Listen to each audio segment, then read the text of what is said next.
అనారోగ్యం, ఉద్యోగం, వ్యాపారం అప్పులతో బాధపడుతున్నారా? వెంటనే జేకేఆర్ గురువు గారికి కాల్ చేసి అపాయింట్మెంట్ తీసుకోండి. నమస్కారం. సుమన్ టీవీ ప్రేక్షకులకు స్వాగతం. ఈరోజు మనతో పాటు ఉన్నారు ప్రముఖ ఆధ్యాత్మికవేత్త డాక్టర్ అనంతలక్ష్మి అమ్మ గారు. నమస్తే అమ్మా. నమస్తే తల్లి. అమ్మా, మనం ఏదైనా విశేషమైన పూజ చేసుకున్నప్పుడు, ముఖ్యంగా కలశ పూజ అది చేసుకున్నప్పుడు గౌరమ్మని, కలశాన్ని ప్రధానంగా పెడుతూ ఉంటాం. ఎంతో భక్తితో ఆరాధిస్తూ ఉంటాం. అయితే వీలైతే ఆ రోజు ఆ కలశాన్ని కదిలిస్తాం, లేదంటే ఒక 2-3 డేస్ తర్వాత పూజ విధానాన్ని బట్టి కదా. మరి ఆ తర్వాత ఆ కలశం పైన మనం పెట్టిన ఆ కొబ్బరికాయని ఆ పసుపు ముద్దలో మనం గౌరమ్మలా చేసుకుంటాం, గణపతి అనుకుంటాం, మనం భావిస్తూ ఎంతో ప్రత్యేకమైన పూజను చేస్తూ ఉంటాం కదా. వాటిని ఏం చేయాలి అని చాలా మందికి ఇంకా విచిత్రమైన సందేహాలు.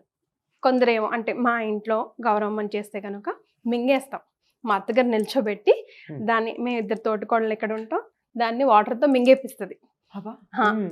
స్నానం చేయకూడదు, మళ్ళీ అలా ఇలా బాత్రూంలో పడిపోతుంది, మనం పూజ చేసుకున్నాం కదా అని అంటారు. ఇంకొంతమంది కూరల్లో వేసుకోవడం, కొబ్బరికాయనైతే పచ్చళ్ళు చేసుకోవడం, అలాగా చూస్తూ ఉంటాం. అసలు ఏం చేయాలంటారు? ఈ కలసం మీద కొబ్బరికాయ పెట్టి ఎలా ఊరికే పెట్టి ఊరుకోం కదమ్మా, దాని మీద ఒక జాకెట్ ముక్క అది పెడతాం, అంతే కదా. దాన్ని అంతా పూజిస్తాం, అడుగున కలసంలో నీళ్లు పోస్తాం. ఈ అడుగున కలసంలో పోసిన నీళ్లు ఏం చేస్తున్నారమ్మా, తాగుతున్నారా?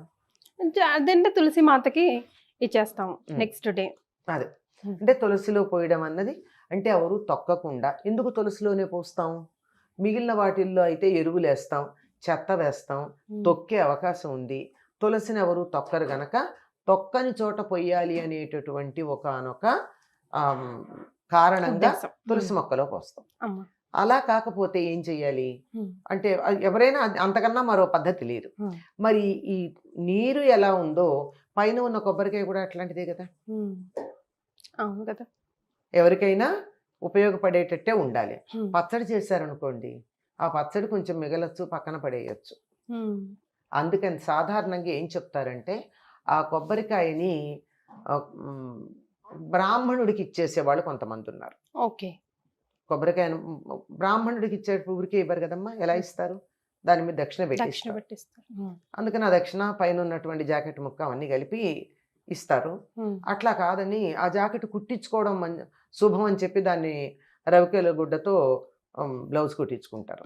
అది పద్ధతి, అది ఎవరు ఇవ్వరు, అది ఇంకోళ్ళకి ఇవ్వరు, శుభం మేమే మా ఒంటి మీదే ఉండాలని కుట్టించుకుంటారు. ఈ కాయని మాత్రం ఏం చేస్తారంటే, ఒక తీపి పదార్థం చేసి 10 మందికి పంచాలి. పచ్చడి అంటే మనమే తింటాం, ఒక తీపి పదార్థం చేసి కొబ్బరి హల్వానో అలా చేసి ఇది ప్రసాదం అండి అని నలుగురికి పంచేటటువంటి పద్ధతి ఉంది. అట్లాగే మనకి ఇంకో డౌట్ కూడా ఉంటుంది. ఏదైనా ఒక పని చేసినట్టయితే దానికి ముందుగా మనం బియ్యం, వెంకటేశ్వర స్వామి గణపతికి బియ్యాన్ని ముడుపు కడతాం కదా, పెళ్లిళ్ళకి, ఒడుగులకి, వాటికి. దాన్ని ఏం చేస్తారు, 16 రోజులు అయిన తర్వాత ఆ బియ్యం తీసుకుని వాటిని విసిరి దాంతో ఉండ్రాళ్ళు చేసి వినాయకుడికే నైవేద్యం పెట్టి 10 మందికి పంచుతారు. ఓకే. అలా ముడుపు కట్టింది ఏదైనా 10 మందికి పంచేటట్టుగా ఉండాలి, అంతే. దేవుడు అంటే నాలో లేడని కాదు, నాలో ఆత్మారాముడు ఉన్నాడు, నా దేవుడు ఉన్నాడు. కానీ అంతకన్నా ఇతరులలో ఉన్నటువంటి దైవాన్ని చూడడం అభ్యాసం చేయాలి కనుక ఇస్తే దక్షిణతో ఒక బ్రాహ్మణుడికి ఇవ్వండి, పైగా చెప్పాలి అది, లేకపోతే ఆయన మళ్ళీ దేవుడి దగ్గర కొట్టకుండా ఇవ్వండి. లేదంటే తీపి చేసుకుని 10 మందికి పంచి మీరు తినండి, ఒక్కళ్ళే తింటే ప్రయోజనం లేదు. ఇది ఒకటి. ఇక మిగిలింది పసుపు అన్నారు. మరి మింగారు, నేను మొదటిసారి వింటున్నా, మంచిదే, శుభం. అది కూడా అటు ఇటు వెళ్లకుండా లోపలికి వెళ్ళింది. లేకపోతే ఏం చేస్తారంటే, జాగ్రత్తగా అక్కడే పెట్టుకుని రోజు స్నానానికి వెళ్ళబోయే ముందు అందులోంచి కొంచెం తీసి ముత్తైదువులు మొహానికి రాచుకుని పెడతారు, 5వ తనం ఉండాలని. లేదంటే అలా పసుపు ఎలర్జీ ఉంటుంది కొంతమందికి, అదృష్టవంతులు, ఏం చేస్తాం వాళ్ళని, అటువంటి వాళ్ళని అలాగే ఉండి మేము పసుపు రాచుకునే అవకాశం లేదు అంటే దీన్ని కూడా తులసి మొక్కలో పెడతారు, ఎవరు తొక్కరు గనక. లేదంటే పూర్వకాలం ఏం చేసేవారు, పొట్లపాదులో పెట్టేవారు. పొట్ల చెట్టు దగ్గర కూడా ఎవరు అశుచిగా ఉన్నవాళ్ళు వెళ్ళరు, వెడితే చచ్చిపోతుంది ఆ పాదు. జాగ్రత్తగా ఉంటారమ్మా. పొట్లపాదు దగ్గరికి వెళ్ళారు ఎవరు, తమలపాకుల దగ్గరికి, పొట్లపాదు దగ్గరికి ఎట్లా పడితే అట్లా ఉన్నవాళ్ళు వెళ్ళరు.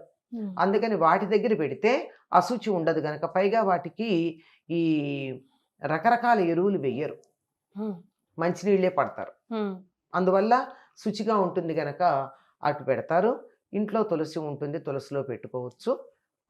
ముఖ్యంగా గణపతిని ముఖానికి రాచుకునే అలవాటు కొంచెం తక్కువ. అమ్మవారిని అయితే ముఖానికి రాచుకుంటారు, లేదంటే తులసి మొక్కలో పెడితే సరిపోతుంది. ఓకే. సో ఆ డిఫరెన్సియేషన్ కూడా ఉంటుంది కదమ్మా. అంటే ముద్ద చేస్తే గణపతి అనుకుంటాం, కానీ అమ్మవారిగా గౌరమ్మగా కూడా పోలుస్తాం. అంటే పూజ విధానాన్ని బట్టి ఆ డిఫరెన్స్ అట్లా కాదమ్మా. ఇప్పుడు మీరు వరలక్ష్మి వ్రతానికో ఎక్కడికో పెడతారు, గౌరీదేవిని చేస్తారు కదా, గౌరీదేవిని ఒక్కతి చేసి పెట్టరు కదా. గౌరీదేవి ఒక్కతి రాదు, ఆవిడ పక్కన కొడుకుతో వస్తుంది. 2 ముద్దలు పెడతాం. పెద్దదేమో గౌరీదేవి, చిన్నదేమో గణపతి. ఇలా పొడుగ్గా 3 వేళ్లతో ఇట్లా పెట్టి 3 పలకలుగా ఉండేది గౌరీదేవి. తర్వాత దాన్ని చిన్నదాన్ని 4 పలకలుగా చేస్తాం, అది వినాయకుడు. ఈ తేడా ఉంటుంది. ఓకే.